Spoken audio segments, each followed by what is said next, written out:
Good evening. Ella Baker, a giant of the civil rights movement, left us with this wisdom: give people light, and they will find the way. Give people light. Those are words for our time. The current president has cloaked American darkness for much too long. Too much anger, too much fear, too much division.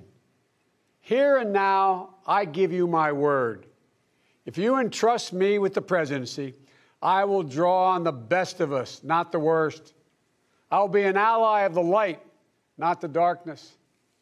It's time for us, for we the people, to come together. And make no mistake, united we can and will overcome this season of darkness in America. We'll choose hope over fear, facts over fiction, fairness over privilege. I'm a proud Democrat, and I'll be proud to carry the banner of our party into the general election. So it's with great honor and humility I accept this nomination for President of the United States of America. But while I'll be a Democratic candidate, I will be an American president. I'll work hard for those who didn't support me, as hard for them as I did for those who did vote for me. That's the job of a president, to represent all of us, not just our base or our party. This is not a partisan moment. This must be an American moment. It's a moment that calls for hope and light and love, hope for our future, light to see our way forward, and love for one another.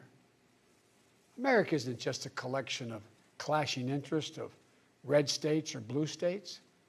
We're so much bigger than that. We're so much better than that. You know, nearly a century ago, Franklin Roosevelt pledged a New Deal in a time of massive unemployment, uncertainty, and fear. Stricken by a disease, stricken by a virus, FDR insisted that he would recover and prevail, and he believed America could as well. And he did, and we can as well. This campaign isn't just about winning votes. It's about winning the heart and, yes, the soul of America. Winning it for the generous among us, not the selfish. Winning it for workers who keep this country going, not just the privileged few at the top. Winning it for those communities who have known the injustice of a knee on the neck. For all the young people who have known only America being rising inequity and shrinking opportunity, they deserve the experience of America's promise. They deserve to experience it in full. You know, no generation ever knows what history will ask of it. All we can ever know is whether we're ready when that moment arrives. And now history has delivered us to one of the most difficult moments America's ever faced. Four historic crises, all at the same time. A perfect storm. The worst pandemic in over 100 years. The worst economic crisis since the Great Depression. The most compelling call for racial justice since the 60s. And the undeniable realities and just the accelerating threats of climate change. So the question for us is simple. Are we ready? I believe we are. We must be. You know, all elections are important. But we know in our bones this one is more consequential. As many have said, America is at an inflection point. A time of real peril, but also of extraordinary possibilities. We can choose a path of becoming angrier, less hopeful, more divided, a path of shadow and suspicion, or we can choose a different path and together take this chance to heal, to reform, to unite, a path of hope and light. This is a life-changing election. This will determine what America is going to look like for a long, long time. Character is on the ballot. Compassion is on the ballot. Decency, science, democracy, they're all on the ballot. Who we are as a nation, what we stand for, and most importantly, who we want to be, that's all on the ballot. And the choice could not be more clear. No rhetoric is needed. Just judge this president on the facts. 5 million Americans infected by COVID-19. More than 170,000 Americans have died. By far the worst performance of any nation on earth. More than 50 million people have filed for unemployment this year. More than 10 million people are going to lose their health insurance this year. Nearly 1 in 6 small businesses have closed this year. And this president, if he's reelected, you know what will happen. Cases and deaths will remain far too high. More mom-and-pop businesses will close their doors, and this time for good. Working families will struggle to get by. And yet the wealthiest 1% will get tens of billions of dollars in new tax breaks. And the assault on the Affordable Care Act will continue until it's destroyed, taking insurance away from more than 20 million people, including more than 15 million people on Medicaid, and getting rid of the protections that President Obama worked so hard to get passed for people who have 100 million more people who have pre-existing conditions. And speaking of President Obama, a man I was honored to serve alongside for 8 years as vice president, let me take this moment to say something we don't say nearly enough. Thank you, Mr. President. You were a great president, a president our children could and did look up to. No one's going to say that about the current occupant of the White House. What we know about this president is if he's given 4 more years, he'll be what he's been for the last 4 years. A president who takes no responsibility, refuses to lead, blames others, cozies up to dictators, and fans the flames of hate and division. He'll wake up every day believing the job is all about him, never about you. Is that the American you want for you, your family, your children? I see a different America, one that's generous and strong, selfless and humble. It's an America we can rebuild together. As president, the first step I will take will be to get control of the virus that has ruined so many lives. Because I understand something this president hasn't from the beginning. We will never get our economy back on track. We will never get our kids safely back in schools. We'll never have our lives back until we deal with this virus. The tragedy of where we are today is it didn't have to be this bad. Just look around. It's not this bad in Canada or Europe or Japan or almost anywhere else in the world. And the president keeps telling us the virus is going to disappear. He keeps waiting for a miracle. Well, I have news for him. No miracle is coming. We lead the world in confirmed cases. We lead the world in deaths. Our economy is in tatters with Black, Latino, Asian American, Native American communities bearing the brunt of it. And after all this time, the president still does not have a plan. Well, I do. If I'm your president, on day 1, we'll implement the national strategy I've been laying out since March. We'll develop and deploy rapid tests with results available immediately.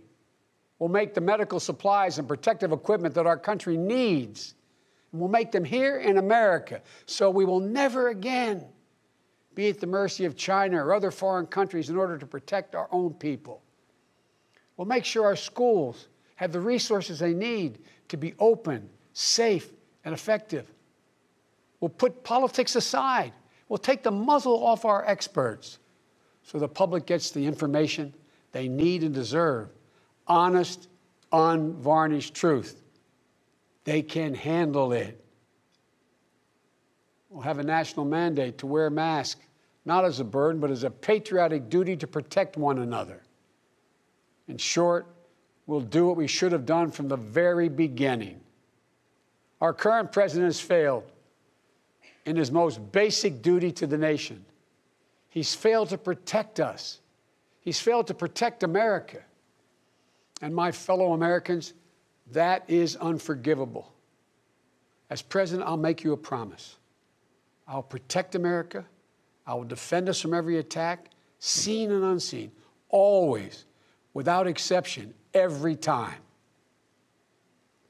Look, I understand. I understand how hard it is to have any hope right now. On this summer night, let me take a moment to speak to those of you who have lost the most. I have some idea how it feels to lose someone you love. I know that deep black hole that opens up in the middle of your chest and you feel like you're being sucked into it. I know how mean and cruel and unfair life can be sometimes. But I've learned two things. First, your loved one may have left this earth, but they'll never leave your heart. They'll always be with you. You'll always hear them. And second, I found the best way through pain and loss and grief is to find purpose. As God's children, each of us have a purpose in our lives. We have a great purpose as a nation to open the doors of opportunity to all Americans, to save our democracy, to be a light to the world once again, and finally to live up to and make real the words written in the sacred documents that founded this nation, that all men and women are created equal, endowed by their Creator with certain inalienable rights, among them life, liberty, and the pursuit of happiness. You know, my dad was an honorable, decent man. He got knocked down a few times pretty hard, but he always got back up. He worked hard, and he built a great middle-class life for our family. He used to say, Joey, I don't expect the government to solve my problems, but I sure in hell expect them to understand them.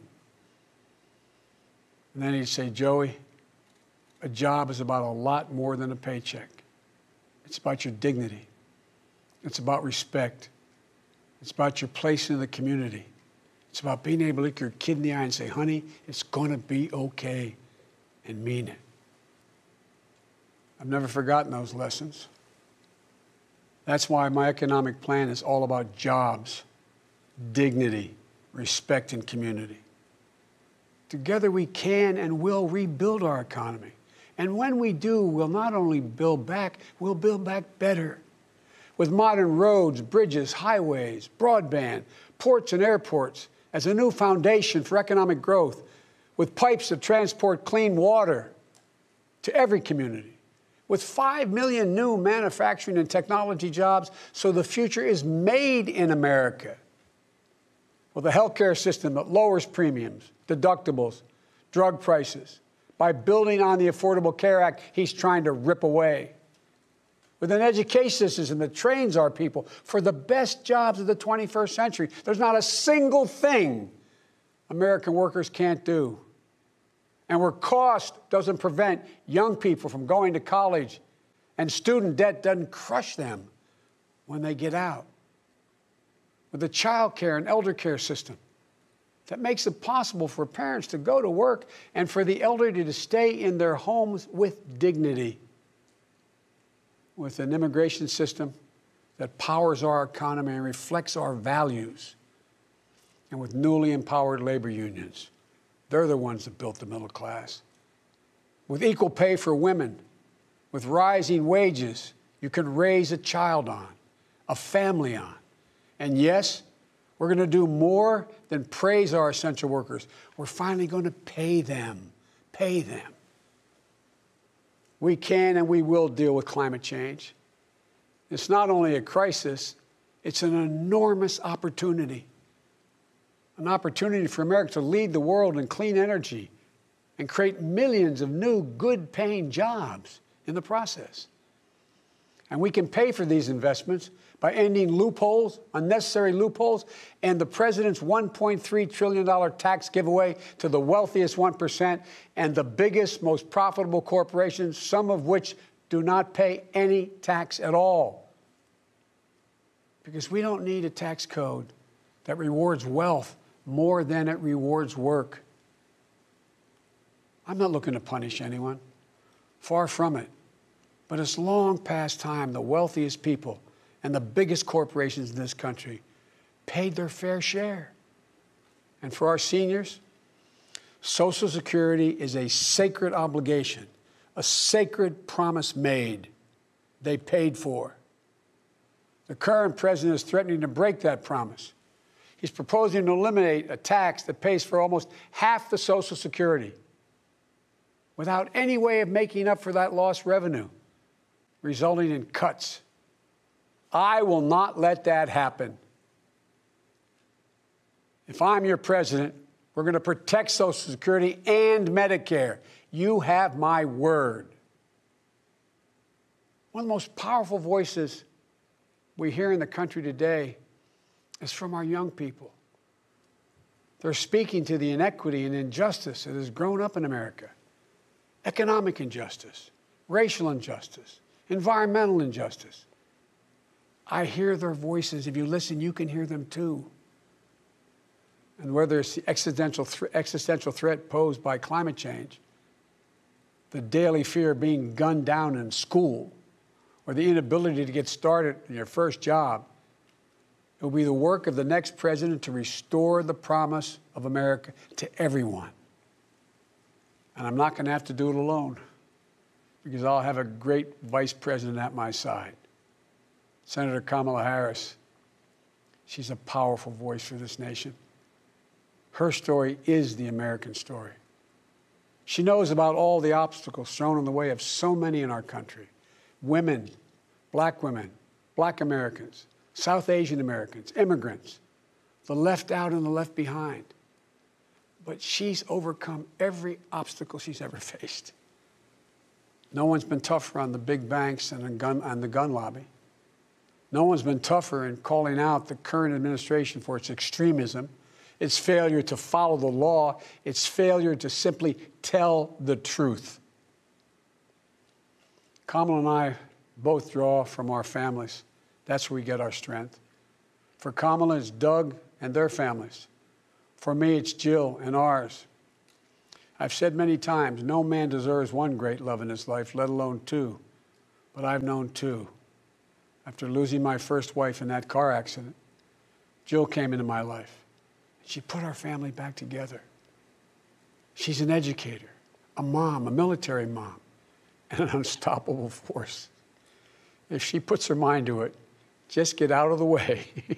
She's going to get it done. She was a great second lady, and I know she'll make a great first lady for this nation. She loves this country so much. And I'll always have the strength that can only come from family. Hunter, Ashley, all our grandchildren, my brothers, my sister, they give me courage. They lift me up. While he's no longer with us, Bo inspires me every day. Bo served our nation in uniform. A year in Iraq, a decorated Iraqi war veteran. So I take very personally the profound responsibility of serving as Commander-in-Chief. I'll be a president who will stand with our allies and friends and make it clear to our adversaries the days of cozying up to dictators is over. Under President Biden, America will not turn a blind eye to Russian bounties on the heads of American soldiers. Nor will I put up with foreign interference in our most sacred democratic exercise, voting. And I'll always stand for our values of human rights and dignity. I'll work in common purpose for a more secure, peaceful, and prosperous world. History has thrust one more urgent task on us.